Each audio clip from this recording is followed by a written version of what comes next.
Hello, good morning. I am Deepti Rangnani, Associate Professor Chemistry, SPC Government College Ajmer. Today we will study the topic of BSc Part 3rd, Molecular Orbital Theory, and in this series today we will continue Electron Charge Density in Molecular Orbital. आणविक कक्षकों में electron आवेश घनत्व।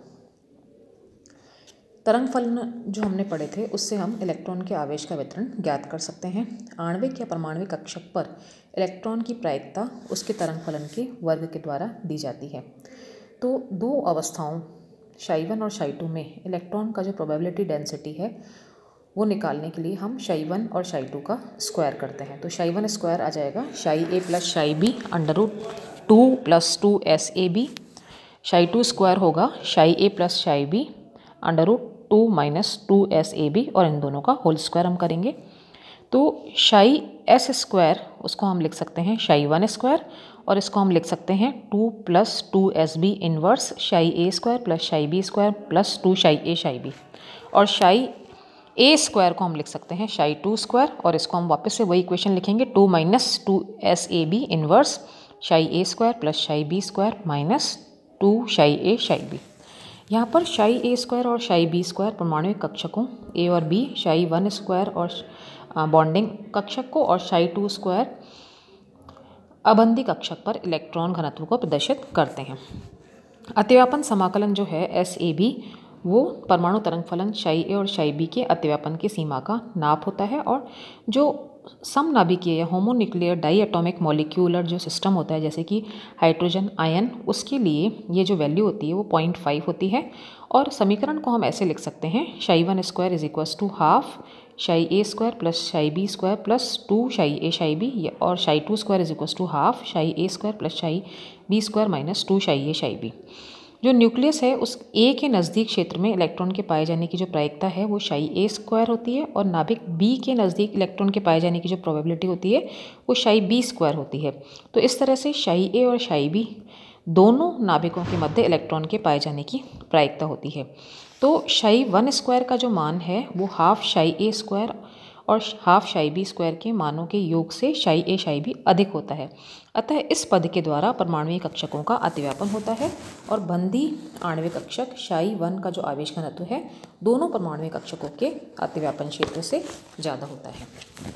इसी तरह से हम इस figure के द्वारा बता सकते हैं कि ψ1 स्क्वायर जो होता है वो ψa और ψb के बीच का जो एरिया है ψ1 स्क्वायर उसके द्वारा वो ज़्यादा होता है। तो यह बॉन्डिंग मॉलिक्यूलर ऑर्बिटल की इलेक्ट्रॉन आवेश घनत्व ψ1 स्क्वायर और परमाणुक कक्षकों के इलेक्ट्रॉन आवेश घनत्व ψa स्क्वायर और ψb स्क्वायर को परमाणु A और B की नाभिकों के बीच की दूरी के सापेक्ष अगर आलेखित करते हैं तो हमें इस तरह से जो फिगर दिखाया गया फर्स्ट उस तरह से हमें चित्र मिलता है। अब इसमें बता ही चुके हैं हम कि ψ1 स्क्वायर को ठोस रेखा से प्रदर्शित कर रहे हैं और परमाणुक कक्षकों के इलेक्ट्रॉन घनत्व को हम ψa स्क्वायर ψb स्क्वायर को डॉटेड लाइन के द्वारा बताया गया है। अब अणु AB में बॉन्डिंग आणविक कक्षक जो कि 1s अतिव्यापन से हुआ है उसका इलेक्ट्रॉन घनत्व जो है वो हम सेकेंड वाले उसमें जो फिगर दे रखा है राइट हैंड साइड पर उससे हम प्रदर्शित कर सकते हैं। इस फिगर से स्पष्ट है कि बंधी आणविक कक्षक में इलेक्ट्रॉन का जो घनत्व है वो बंधित नाभिकों के बीच में सर्वाधिक होता है।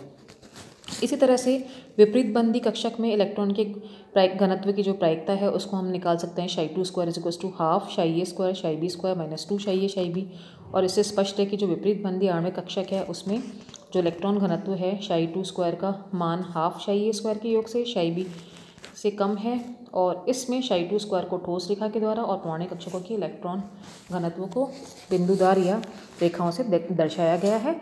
इसमें विपरीत बंधी जो 1s का जो अतिव्यापन है ओवरलैपिंग है उसको इलेक्ट्रॉन घनत्व दिखाया गया है। दोनों परमाणु नाभिक के बीच इलेक्ट्रॉन के पाए जाने की प्रोबेबिलिटी इसमें राइट हैंड साइड में 0 दिखाई गई है। अब हम लास्ट जो फिगर है जिसमें बॉन्डिंग दो एटॉमिक ऑर्बिटल हैं ψa और ψb उससे बॉन्डिंग ψ1 बन रहा है और एंटी बॉन्डिंग ψ2 बन रहा है। बॉन्डिंग में दोनों के बीच में इलेक्ट्रॉन डेंसिटी ज़्यादा है, एंटी बॉन्डिंग में दोनों के बीच में इलेक्ट्रॉन डेंसिटी 0 है। अब हम बंधी आणविक कक्षक और विपरीत बंधी आणविक कक्षक में अंतर पढ़ेंगे।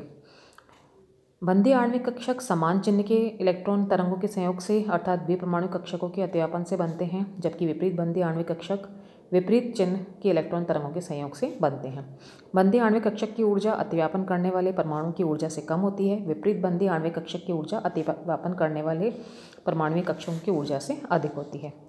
बंदी आणविक कक्षकों में इलेक्ट्रॉन के पाए जाने की प्रायिकता ψ1² दोनों परमाणुओं के नाभिक के बीच अधिकतम होती है और नाभिकों के बीच इलेक्ट्रॉन घनत्व सबसे ज़्यादा होता है। इलेक्ट्रॉन घनत्व दोनों नाभिकों को परस्पर बांधे रखता है और नाभिकों के मध्य प्रतिकर्षण के लिए आवरण का कार्य करता है। विपरीत बंदी आणविक कक्षकों में इलेक्ट्रॉन के पाए जाने की प्रायिकता दोनों नाभिकों के मध्य शून्य होती है। इलेक्ट्रॉन डेंसिटी दोनों के बीच में शून्य होती है। अब हम पढ़ेंगे परमाणविक कक्षकों के अतिव्यापन से प्राप्त आणविक कक्षक। कौन कौन से आणविक कक्षक? सिग्मा, सिग्मा स्टार, पाई और पाई स्टार। उनकी आकृति क्या होती है और उनके गुण क्या होते हैं?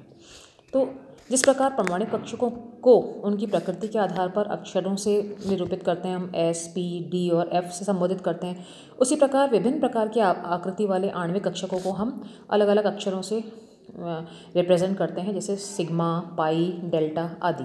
तो सभी विपरीत बंदी आणविक कक्षकों के उनको कॉरस्पॉन्डिंग उसके ऊपर हम स्टार लगा के बताते हैं, जैसे सिग्मा स्टार, पाई स्टार, इस तरह से। परमाणुीय कक्षकों के तरंग फलनों के अतिव्यापन के लिए इन कक्षकों की सिमेट्री जो है वो आणविक कक्षकों के सापेक्ष समान होनी चाहिए, नहीं तो आणविक कक्षक निर्मित नहीं हो सकते हैं। और linear combination of atomic orbital के अनुसार LACO के अनुसार बनने वाले आणविक कक्षक के लिए योगदान करने वाले जो परमाणु कक्षक हैं वो हम इस टेबल में बता रहे हैं। जैसे अगर फर्स्ट परमाणु कक्षक S है और सेकंड परमाणु कक्षक अगर S है, px है, dx² y² है और z² है तो सिग्मा बॉन्ड बनेगा। इसी तरह से px और दूसरा अगर S, px, dx² y² और z² है तो भी सिग्मा बॉन्ड बनेगा। अगर py है, py से और dxy से अतिव्यापन कर रहा है तो पाई बॉन्ड बनेगा। यदि pz है वो pz और dxz से कर रहा है तो पाई बॉन्ड बनेगा। dx² y² है वो अगर s से, px से, dy² x² से, z² से करेगा तो सिग्मा बॉन्ड बनेगा। dz² से बनता है अगर तो s, px, dx² y² और dz² से तो सिग्मा बॉन्ड बनेगा। dxy अगर py और dxy से करता है तो पाई बॉन्ड बनेगा। dxz अगर pz और dxz के साथ अतिव्यापन करता है तो पाई बॉन्ड बनेगा। इसी तरह से dyz अगर dyz से करता है तो डेल बॉन्ड बनेगा।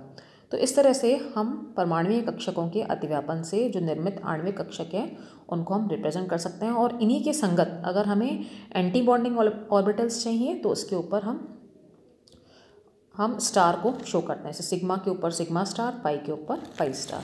Thank you very much.